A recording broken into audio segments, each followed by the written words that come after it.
Inspirasi saya, gimana hidup itu untuk mempersiapkan generasi unggul, generasi emas gitu. Jadi terinspirasi gimana saingan pekerjaan itu nanti sulit, gimana itu saya udah punya planning. Sudah ada visioner iya, ke depan ya, begitu baik. Karena dari situ saya bagaimana saya harus sekolah nih, harus sekolah. Sampai saya perjalanan tuh pernah tidak ada ongkos, saya jalan kaki. Pulang pergi itu berangkat subuh.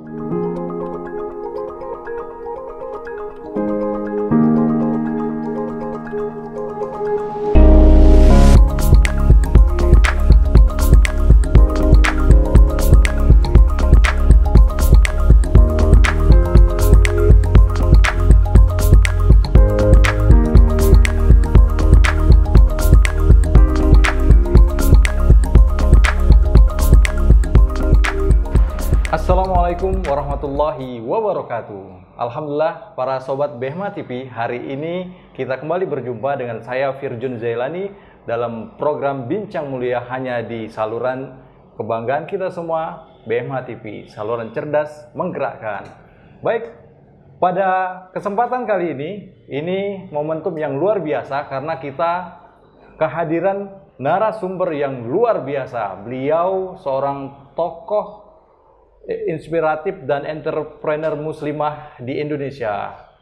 Beliau kita sapa saja langsung Ibu Yayah Rokayah atau yang biasa kita panggil Teh Ai. Assalamualaikum warahmatullahi Teh Ai.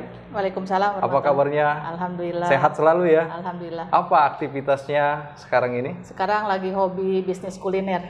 Wah, alhamdulillah. Jadi sebelumnya kan kita bergerak di bidang penerbitan, percetakan.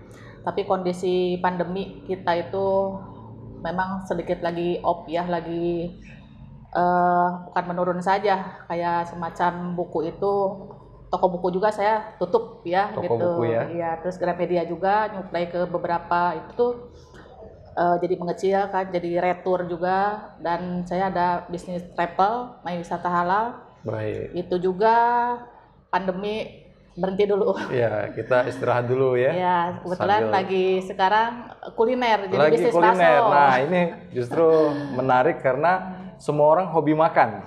Iya. Nah, nggak kenal pandemi atau tidak pandemi, pasti semuanya hobi makannya. Nah, tapi sebelumnya kita coba gali lebih dalam. Teh Ai ini latar pendidikannya apa sih sampai terjun ke dunia bisnis? Nah, kebetulan saya tuh background-nya itu sangat melenceng ya, jadi saya sistem informasi. Komputer, jadi gitu dulu karena masuk ke situ karena beasiswa. Beasiswa ya. Jadi karena sayang ya beasiswa kita diambil terus, tapi ternyata tidak sesuai dengan jiwa saya gitu. Baik. Hobi saya itu mungkin berdagang ya, karena lihat dari sejarah Rasulullah Nabi Muhammad, Siti Khadijah itu rezeki itu 99 itu dari pedagang gitu kan, jadi lebih banyak. Akhirnya mungkin saya dari kuliah juga jualan-jualan jaket kulit, ke dosen, jualan-jualan apa, semua itu tuh saya lakukan. Nah, sempat saya kerja di bidangnya itu cuman kuat berapa bulan. Gajinya besar, ternyata tidak hobi duduk di meja gitu ya. Terus akhirnya saya jualan kaki lima tuh.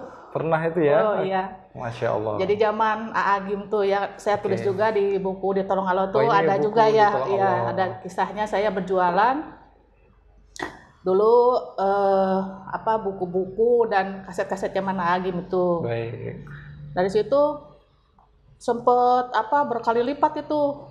Jadinya akhirnya buka distributor sendiri. Jadi distributor sendiri ya? Iya, distributor kita nyewa, terus kayak gini. Akhirnya punya penerbitan. Nah, akhirnya kalau percetakan kita rekanannya, akhirnya kita PCD bisa produksi sendiri, punya home entertainment. PCD ya? Iya, ada entertainment. Jadi PCD anak-anak original gitu kan, pendidikan yang kayak dulu mungkin cinta Islam, belajar anak tapi dengan musik kayak gitu-gitu. Ya. Sempat saya punya lulus sensor semua gitu tuh, asik gitu ya. Sampai kita supply ke beberapa distributor terbesar, toko-toko terbesar seperti Harika Musik, banyak di Setara yang zamannya gitu. Tapi yang sekarang ternyata memang udah gadget ya, udah beralih. Dunia digital ya. Baik. Akhirnya numpuk tuh di gudang sisa-sisa retur itu, akhirnya kita wakafkan sama buku-buku juga melalui BMH. BMH, Masya Allah, Alhamdulillah ya. Ternyata bukan sekedar membangun kerajaan entrepreneur bisnisnya, tapi juga punya jiwa sosial yang tinggi. Nanti kita bahas itu di pertanyaan selanjutnya. Tapi saya pengen tahu lebih dalam asalnya dari mana, Ibu? Kebetulan saya asli Sunda, dari Sunda, Garut. Jadi saya latar belakang mungkin saya anak yatim gitu ya, yang saya cerita di buku juga saya tulis. Ayah saya meninggal kelas 1 SD. Saya dari keluarga yang sangat berkecukupan. Baik. Jadi kalau lihat dari kecil itu ayah saya tambaknya sekian, terus sawahnya sekian. Tapi pas ayah meninggal tiba-tiba, itu kan mungkin itu ya perjalanan hidup saya. Dari situ saya bangkit gimana menjadi seorang yang mandiri, gimana menjadi seorang yang handal gitu. Gimana dulu saya tuh punya lagu yang tahun 2000 itu. Bagaimana menghadapi saya pada 20 tahun kemudian lagi tuh tahun 2000 itu, tapi menjadi inspirasi saya gimana hidup itu untuk mempersiapkan generasi unggul, generasi emas gitu. Jadi terinspirasi gimana saingan pekerjaan itu nanti sulit, gimana itu saya udah punya planning. Sudah ada visioner ke udah. depan ya, begitu baik. Karena dari situ saya bagaimana saya harus sekolah. Sampai saya perjalanan tuh pernah tidak ada ongkos, saya jalan kaki. Pulang pergi itu berangkat subuh.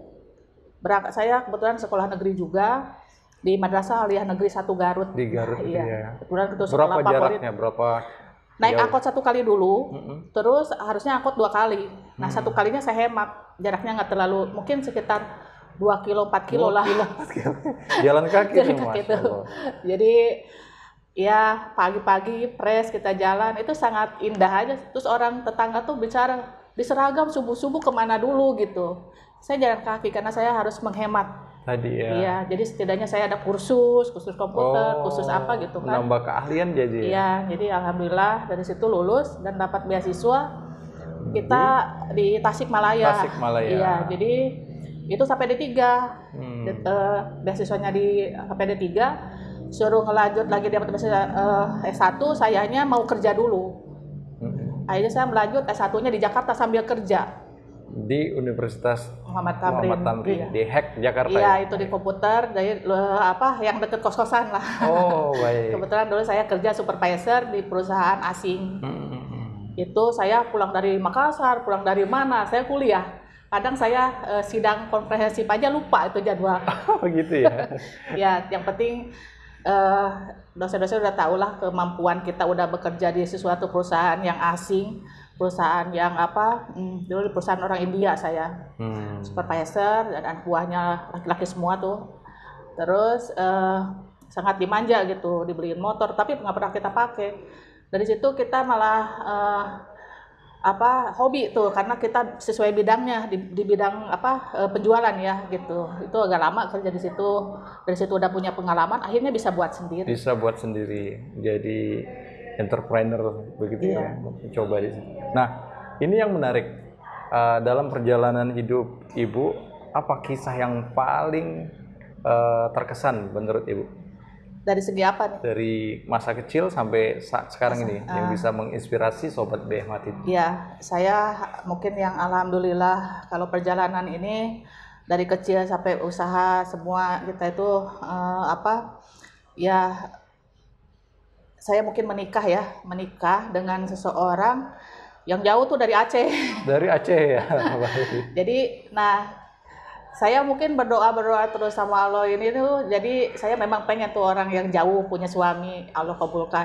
Dia juga yatim juga, dia usia 7 tahun juga. Jadi visi misi persis semua itu seperti saya banget gitu. Satu jadi frame fikroh ya. Allah belikan suatu pertolongan mendapat suami yang sangat soleh dan sangat super baik ya. Jadi yang terbaik itu yang saya tuh sampai maksudnya tidak menjadi beban, tidak apa, jadi sangat luar biasa ya. Hidup kan kita sementara ya, kita yang penting berbuat baik sama orang lain, kita berbuat baik terhadap sesama. Itu satu visi sama suami, satu sekata itu kan luar biasa ya. Kita kan jodoh itu cerminan diri, itu saya sangat bersyukur itu aja yang luar biasa, sangat berkesan gitu. Allah memberi pertolongan yang sangat baik tuh, yang sangat luar biasa, yang saya itu yang dibanding yang lain-lain itu ya dapat suami. Gitu Ya kan kita haji juga saya mendapat yang VIP langsung dipanggil berangkat ikut Tahun itu juga. berapa itu? Tahun 2014. 2014 ya? Ya, Masya jadi Allah. yang berkesan ya punya suami itu yang tidak bisa dinilai dengan apa-apa gitu ya. Itu aja. values-nya luar biasa ya, Masya Allah. Oke, berkaitan dengan sosok Teh Haik yang menjadi pengusaha muslimah. Siapa role model yang menjadi inspirasi Ibu? Kalau ya kita Rasulullah aja yang kita Baik. ini ya, yang inspirasi yang kayak Siti Khadijah, saya sering Siti kita Khadijah. baca buku gitu kan. Itu tuh menginspirasi kita tuh Islam tuh harus kaya. Oke. Kita itu harus kita membantu sesama. Walaupun kita ya jangan istilahnya bukan berarti kita udah kaya kita berbagi, enggak. Kita sampai ya walaupun kita ke makhluk kecil aja seperti ke kucing jalanan gitu. Itu suami saya luar biasa tuh di pasar itu digerombolin kucing tuh. Oh gitu. Ya dikejar, kita bawa makanan gitu. Terus nolong bayi-bayi kecil yang kucing yang terlantar tuh saya bawa, saya urusin sampai gede-gede. Ya itu kan makhluk hidup ya. Kita tuh selain ke manusia kita juga ke binatang juga yang kita ini. Pokoknya yang kita berbuat baik tuh karena kebaikan akan kembali ke kita lagi. Jadi saya tuh akan sangat yakin banget kita berbuat baik, kita akan balik ke kita lagi, kita berbuat jahat, akan balik ke kita lagi itu. Itu menginspirasi sekali. Ketika kita berbuat baik kepada orang lain, artinya kita sedang berbuat baik kepada diri sendiri ya Bu. Luar biasa. Ini sosok Siti Khadijah di era milenial sekarang ini ya, Insya Allah. Teh Haik, kita pengen tahu bagaimana menjadi sosok seorang yang menginspirasi orang banyak itu seperti apa sih? Ya, contohnya kita gini, kita selagi muda bermanfaat, itu bukan karena dari segi semua juga semua orang tuh punya potensi diri, semua orang punya potensi diri. Kalau yang tidak keluar itu orang pemalas aja. Sebetulnya ada peluang, ada kesempatan, bukan dari segi kita ada uang kita bergerak, enggak. Kalau kita yakin Allah akan menolong, kita yakin saya tuh ya kerasa saya sendiri, saya sekarang lagi saat pandemi saya membuka usaha bakso itu. Kurang lebih saya ada 50 karyawan ya. 50 Iya, kurang lebih itu ada saya berdiri berapa outlet itu? Kalau sekarang 6 ya, Masya outlet. Allah. Jadi itu yang berdiri saat pandemi 5. 5 itu ya, Iya, Pak? jadi yang satu bukan itu cikal bakal yang saya buka resto itu.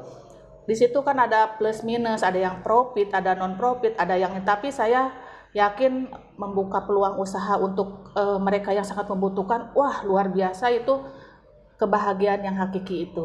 Jadi tidak ini harus untung, kita harus ini. Ketutup, ada lapangan pekerjaan, ada gaji, itu subhanallah ya. Kondisi sulit begini itu yang ngelamar kan ratusan. Kita terima hanya butuh misalkan 12 orang. Itu sedih ya kita. Ya itulah kita bermanfaat buat orang lain tuh. Ya mungkin ibadah apa yang kita kurang-kurang kita mudah-mudahan yang kita share sama berbuat kebaikan sama orang itu kita bisa menolong kita gitu. Ini yang sangat menarik ketika era pandemi di mana banyak usaha yang tiarap ya. Tapi Teh Haik dengan semangat yang membara itu malah membuka outlet-outlet dalam rangka berbagi kebaikan untuk masyarakat dengan membuka lapangan pekerjaan. Apa motivasinya supaya bisa menjadi penyemangat ini? Ya, jadi ya itulah sebaik-baiknya manusia itu berbuat baik kepada orang lain. Khairun nas al-faulin nas, Masya Allah. Jadi saya sama suami kebetulan ya satu visi misi. Jadi kita tuh ya kalau lihat dari capek terus dilihat dari cukup, saya mungkin cukup duduklah ongkang kaki bergeber semua kita ada ya gitu kan ya, maksudnya untuk diri saya itu cukup gitu. Tapi kita melihat orang lain setidaknya menolong tetangga jauh, saudara gitu yang kita prioritaskan. Jadi kita ternyata subhanallah, ternyata pertolongan Allah itu kita bisa kondisi begini, bisa nutup, bisa bayar operasional, bisa subhanallah ya, kita tuh sangat bersyukur gitu. Oke. Nah, ini menarik, ada buku yang ditulis oleh Teh Haik dengan judul Ditolong Allah ya. Iya. Ditolong Allah. Di dalam buku ini terdapat kisah-kisah beliau mulai dari menjadi anak Kecil, yatim ya di waktu kecil, sangat menginspirasi ketika menjadi pedagang kaki lima juga ya. Iya, jadi Masya Allah. Dan sekarang seorang pengusaha, owner dan penulis, kemudian punya travel juga ya. Iya. Ini luar biasa.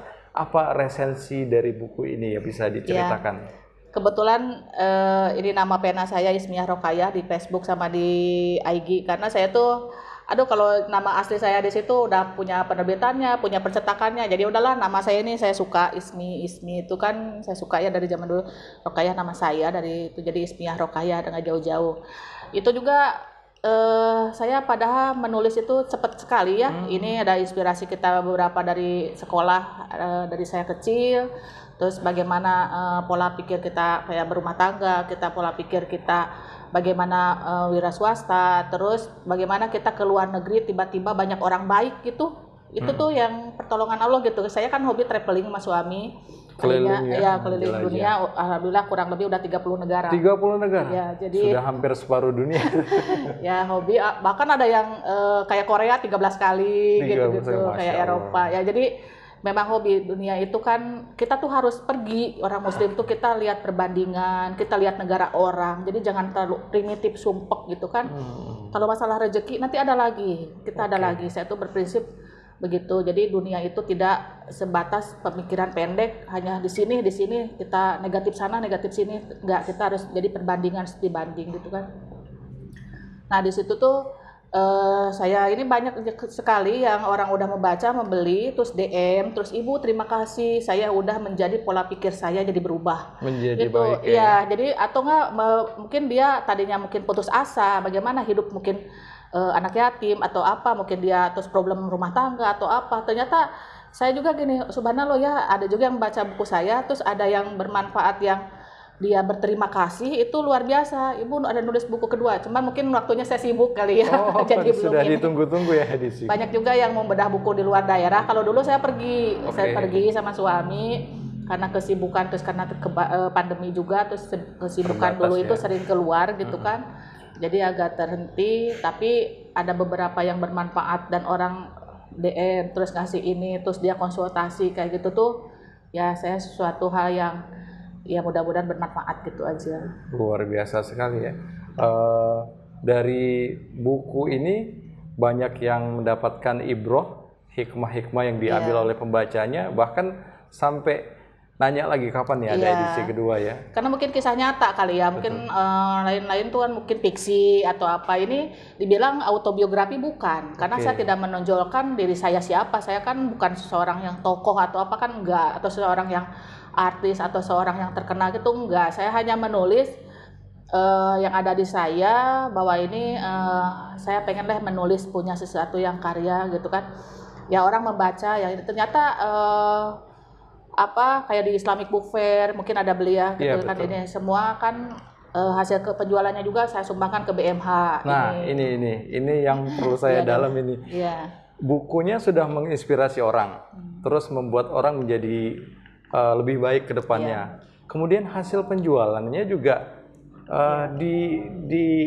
disumbangkan juga ya, berbagi kebaikan juga dari hasil usaha, bukan cuma buku. Banyak sekali. Saya tidak bicara nominal ini, tapi luar biasa sekali. THI ini apa sih motivasinya? Kok ketika orang sedang banyak-banyaknya mengumpulkan gitu, Ibu malah banyak-banyak berbagi? Ya, kalau kita berbagi makin banyak lagi dari rezeki dari Allah gitu. Jadi kita tuh ini grand openingnya dulu launchingnya di Korea. Di Korea itu ya? Dan tersumbang sama BMH juga. Untuk masjid juga. Masjid di Korea lumayan, kurang lebih ya sekitar 28 juta terkumpul dana itu buat masjid di Korea. Iya gitu. Jadi ya itu aja, saya intinya kita berbuat baik, berbagi, makin ya Allah kasih. Ternyata rezeki itu dari Allah lebih terduga gitu lagi. Ya? Min haitsu la yahtasib. Iya, betul. Apa alasannya memilih Baitul Mal Hidayatullah BMH untuk saya udah mungkin dulu tetanggaannya di Pasar Minggu mulanya. saya udah kenal beberapa juga ya ini. Terus kita sama BMH mungkin klik ya. Terus kita awal mulanya itu gini, sebelum kenal BMH, saya kenal ada Dai Tangguh tuh. Dai Tangguh. Iya, jadi saya masang iklan di Hidayatullah dulu, belum tahu BMH tuh. Nah, terus Dai Tangguhnya itu mesen buku ke saya. Jadi itu saya untuk sebagian kan kayak pesen tafsir apa gitu. Saya lagi distributor itu daerahnya Morowali kalau nggak salah. Morowali ya? Iya. Sulawesi. Itu dia katanya, Bu, nanti ada sinyalnya nanti hari Kamis.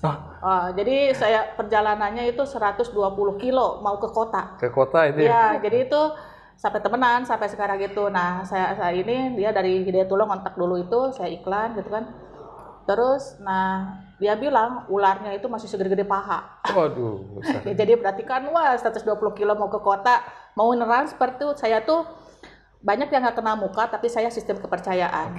Ya, jadi alhamdulillah semua amanah semua. Tuh saya sumbang tuh ada yang kemana tuh daerah yang Dai Tangguh, Yapen Waropen. Yapen Waropen. Udah Papua, pulau lagi ya. Nah itu ongkosnya aja yang adanya itu ongkos kirimnya hanya di kantor pos, dan itu pun bukan yang cepet yang kilat, yang lama sekian bulan dan mahal banget.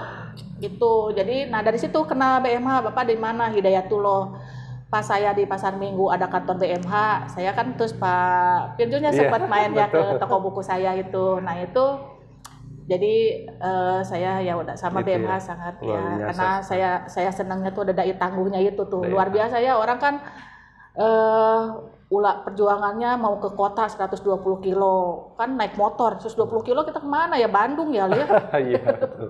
Itu ya. Begitu ya, jadi memilih untuk bermitra strategis dengan BMH dalam menyalurkan kebaikan, luar biasa sekali. Apa misi seorang THI dalam 5-10 tahun ke depan? Ya itu mah tidak ada visi misi, kita jalanin kayak kan semua harta anak itu perhiasan dunia ya. Tapi kita yang amal kebaikan itu akan mengalir ke seluruhnya. Jadi saya sebisa mungkin apa itu berbuat baik aja, berbuat baik. Nah, ada potensi kita jalanin, kita jangan mengeluh, kita jangan malas gitu kan. Selagi kita ada kesempatan, kita ada peluang, kita berjalan gitu. Jadi insya Allah semua juga saya carinya keberkahan aja. Keberkahan dari Allah ya, luar biasa sekali. Sebagai closing statement, apa yang bisa disampaikan kepada Sobat BMH TV agar mereka terinspirasi dari kisah seorang THI? Iya, mungkin yang saya sampaikan itu, kita berbuat baik itu kan sebaik-baiknya manusia itu adalah bermanfaat buat orang lain, di surat Al-Isra ayat 7. Jadi kita